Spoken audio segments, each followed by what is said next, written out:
So this is a company I've used before on one of my other cars, and this is how I will plan to flex fuel my sweet LS 430 over here. So I'm going to go ahead and set this all out so you guys can see how this all works. All right, so when you get this kit apart, you're going to get overwhelmed because there's going to be a bunch of harnesses. So essentially, this is already pre-pinned for 4-cylinder. If you've got an 8-cylinder like I do, there's this the rest of the harness here, and so you'll get a couple of extension harnesses. And don't freak out, because this is what you're going to see. So basically what you're going to have is you're going to have this plugs into the factory injector, and this will go into the wiring harness. And they do provide additional, they do provide the chemo ends here. All right, so what Andrew's got is he's got the injector unplugged, and we're going to try to find out which one has power. Is this one grounded good? Did you check it against?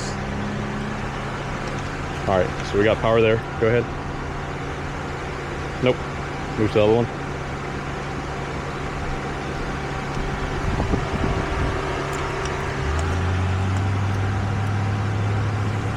No.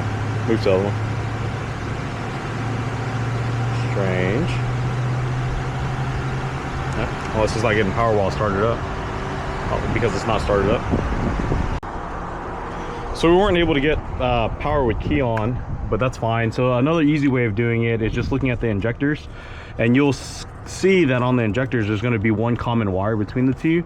And by the way it looks like this green white is common on the injectors, so that's what we're going to do. Okay, so now we have it all kind of mapped out here. So this is my particular setup. If you're looking at the locking tang, everything on the left is the power, and that's the same on all injectors. And again, we figured that out by simply looking at the injector, the factory wiring, and we were able to determine that the green white wire is the same on all the injectors. Thusly, that is our power wire. So Andrew's gonna go ahead and do the rest of these connectors for me, and then we'll start moving forward after that. Okay, so now the harness is basically all pinned up. And now it really just comes down to routing. And the thing is, if I remember correctly, and I'll verify this in a second, is that it actually doesn't even matter what injector goes to where, because it sends the signal back independently regardless of firing order. So basically the stock ECU sends a signal, it goes into the box, and then the box does this calculation based off of ethanol content, and then it spits it back out. So the only thing that you really need to know is that this the only thing that you really have to make note of is where you're going to mount the box, if this eyelet will make it to the battery, and then the connector for the flex fuel sensor is close enough to your lines. So here's the tentative layout. We're going to put the box right here, and it should be fine. Maybe what I'm worried about is like how close it's going to be to the hood, because that seems pretty close now that I'm looking at it. All right, so everything's wired in minus the flex fuel sensor. We're not going to install that just yet. We're going to go ahead and start the car to make sure that it still starts up and runs like it's supposed to. All right, so as you can see, it fired right up. That means that the flex fuel box is in fact working. It's just not actually doing anything because we don't have any ethanol mix in it just yet, but it is in fact working. So now we're at the scary part here. The scary part is doing the fuel line. And the reason why that's scary is that on the LS 430s, these lines, they're known for rounding off. You can see someone's trying to replace it and it's already rounded off. So there's nothing in this, hopefully it's not a plastic line, but we're just gonna cut this hose, and then we're going to run the flex fuel sensors directly into that. And on the flex fuel sensor, if you guys don't know, it doesn't matter which way it goes on. I mean, if there's not like an in and out, you just put it on however you can get it on. All right, well, someone's replaced this line. We pulled the sheathing off of it, and you can see that this line is all twisted up. So hand me that flex fuel sensor. So basically we just got to figure out how to get this in line here. So I think we're just gonna put 90-degree fittings that are included. So they give us an assortment of straight and 90s. And the thing is guys, pay attention, because that these ends are actually different. These barbed ends are different diameters. So we're gonna go ahead and cut that and put some clamps on it, and hopefully we're all good. Alrighty, so the hose is cut, and we can kind of untwist this now. And we're basically just gonna go 290s on these guys right into the flex fuel sensor, and then that'll be good to go. So while Andrew is over there doing the clamps, if you're following along the install or you're doing one yourself, you're going to see this guy right here. So you're probably curious on what this is. This is actually a temperature probe, and this is how it knows for hot and cold temperatures. So everybody knows how E85 is hard to start when it's cold.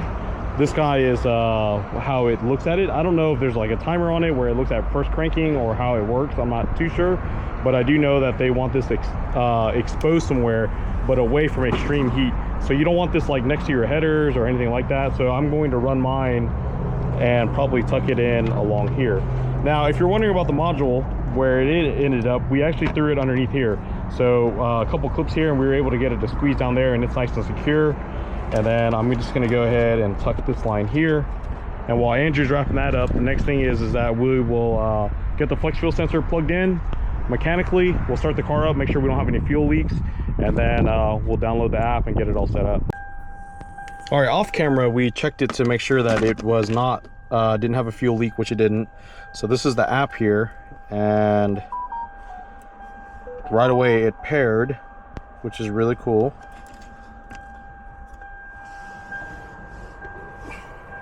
So,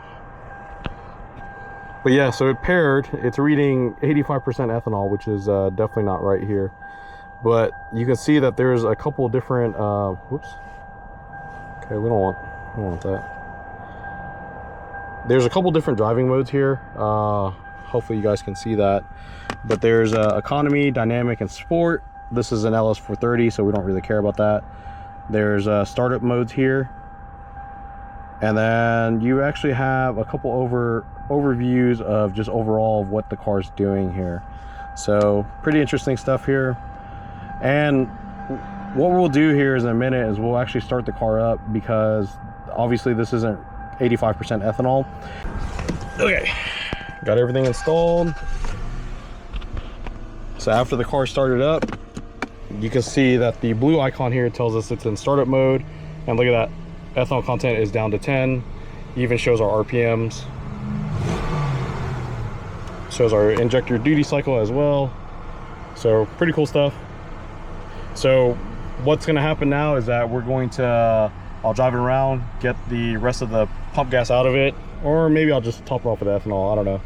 But we'll give you guys an update here shortly. Okay, so in the engine bay side, we're basically all done. We've got to do some cleaning up. So the kit installs relatively quickly. I would say that with the right tools, you could probably get this done in about 2 hours, right? So like for us, we had to put the injector clips on. The hardest part was actually just kind of figuring out where everything needed to go. But once we figured that out, everything else went pretty swimmingly. Like I said, I would say we did this probably an hour and a half roughly, but I would say just budget around 2 hours of your time to actually get this all done. Maybe a little bit more, maybe a little bit less, depending on how your engine bay is.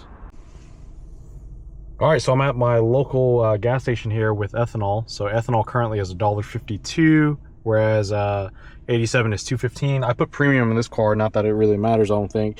And I've got the app pulled up to, we've got about 9 to 10% ethanol content right now. I'm about a little over half a tank or so, so I'm gonna go ahead and top it off with some E85. All right, so we're pumping E85 into the LS here. And just for reference here, 93 is...